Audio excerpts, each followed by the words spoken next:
अस्सलाम वालेकुम, मैं हूं लियाकत राजपूत। सिंध के सियासत के मैदान में क्या हो रहा है? क्या फंक्शनल लीग वाकई सच कह रही है कि 50 एमपीए उनके साथ है? क्या पाकिस्तान पीपुल्स पार्टी में धड़ाबंदी है? क्या पाकिस्तान पीपुल्स पार्टी की क़यादत और एस्टेब्लिशमेंट के माबैन दरारें पड़ चुकी हैं? क्या सिंध में बड़ा सियासी जो है वो अपसेट होने वाला है? क्या सूरत हाल बनने जा रही है? चंद दिनों के अंदर फंक्शनल लीग इतनी मुतहरिक हुई कि पीटीआई के मुनरिफ अरकान के पास पहुंच गई और शमूलियत की दावत दे डाली। पाकिस्तान पीपुल्स पार्टी में खामोशी और फंक्शनल लीग का जो है वो अचानक उभर कर आना, काफी चीजों पर जो पर्दादारी थी वो उड़ चुकी है। अस्सलाम वालेकुम, मैं हूं लियाकत राजपूत। नाज़रीन, पाकिस्तान पीपुल्स पार्टी की सिंध में 17 वर्षों से हुकूमत है और हमेशा पाकिस्तान पीपुल्स पार्टी तनकीद की जद में रही है हिज़्ब इख्तिलाफ की जमातों के। पाकिस्तान पीपुल्स पार्टी सिंध में वो डिलीवर नहीं कर सकी है जो उनको करना चाहिए था। डिलीवर सिर्फ चंद खानदान अपने आप को कर सके हैं। अवाम का हाल वही का वही है। 17 वर्षों से एस्टेब्लिशमेंट ने खुली छूट दी हुई है पाकिस्तान पीपुल्स पार्टी को सिंध के अंदर और थुटे लाइन लगा दिया है पाकिस्तान पीपुल्स पार्टी के एंटी ग्रुप्स को। लेकिन अब सुनने में आ रहा है कि रावलपिंडी और बिलावल हाउस में ठन चुकी है। बिलावल हाउस और जरदारी हाउस उसे कह लें, उसमें और रावलपिंडी में काफी दूरियां नजर आ रही हैं। काफी चीजें हैं जो समेटी जा रही हैं और जो पीपुल्स पार्टी की मौजूदा क़यादत है, सदर आसिफ अली जरदारी हो गए, बिलावल भुट्टो जरदारी, फरियाल तालपुर आसमा भुट्टो जरदारी हो गई, उनको अब जो है वो पहले की तरह काफी चीजें नजर आ रही हैं जो आगे चलकर उनके लिए मुश्किलात पैदा कर सकती है।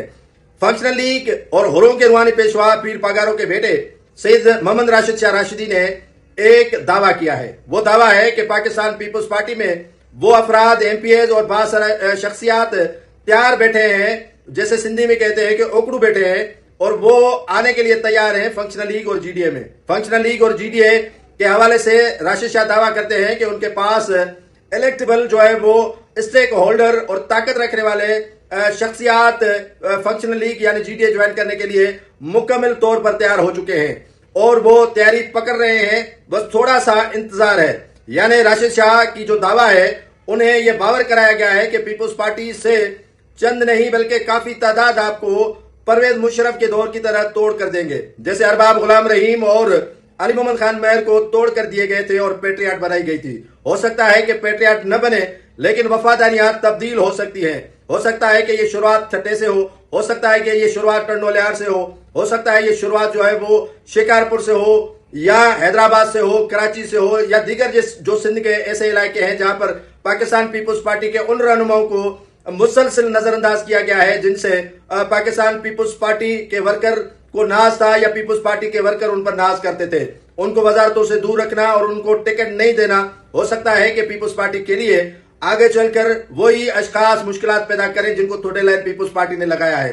पीपुल्स पार्टी और एस्टेब्लिशमेंट के माबैन 17 वर्षों से उतार चढ़ाव रहा है। ये नहीं है कि पाकिस्तान पीपुल्स पार्टी को एक प्लेट में केक की तरह इख्तियार दिया गया है, लेकिन उसके बदले में पाकिस्तान पीपुल्स पार्टी से काफी काम लिए गए हैं। जो 18वीं आईनी तरमीम है वो गले की हड्डी बन चुकी है पाकिस्तान पीपुल्स पार्टी के लिए भी और उस एस्टेब्लिशमेंट के लिए जिसने सोचा भी नहीं था कि अख्तियारात सूबों के पास चले जाएंगे। अब 28वीं आईनी तरमीम है, 26वीं आईनी तरमीम उन्होंने पास करवा ली, 27वीं आईनी तरमीम उन्होंने पीपुल्स पार्टी के जरिए पास करवा ली।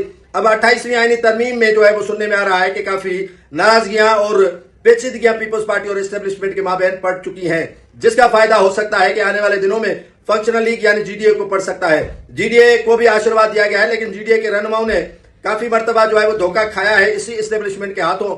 अब कह रहे हैं कि आइंदा हमें धोखा दिया तो आप पर यकीन हम कभी भी किसी भी सूरत में नहीं करेंगे। हो जमात के रूहानी पेशवा पीर पागारों को हमेशा इख्तियार को या इख्तियार देने के हवाले से किसी तरह से जो है वो उसे शामिल किया जाता है, लेकिन 2013 के बाद पीपुल्स पार्टी या दीगर जमातों को इख्तियार मिला, लेकिन जीडीए को इख्तियार से बिल्कुल ही किनारे पर रखा गया। 2024 के इंतखाबात में सिर्फ 2 निशस्तें फंक्शनल लीग के हिस्से में आई, जिसमें मौजूदा जो पीर पागारों के बेटे हैं मोहम्मद राशिद शाह राशिदी, वो भी एमपीए बने, लेकिन उसने जो है वो हलफ नहीं लिया। जो सांगड़ से भी एक एमपीए इनके बने हुए वो भी हलफ लेने के लिए तैयार नहीं है। तो फंक्शनल लीग ने 2024 के इंतखाबात में रिगिंग करार दिया और धांधली करार देते हुए 2 निशस्तें जो है वो लेने से इनकार कर दिया है।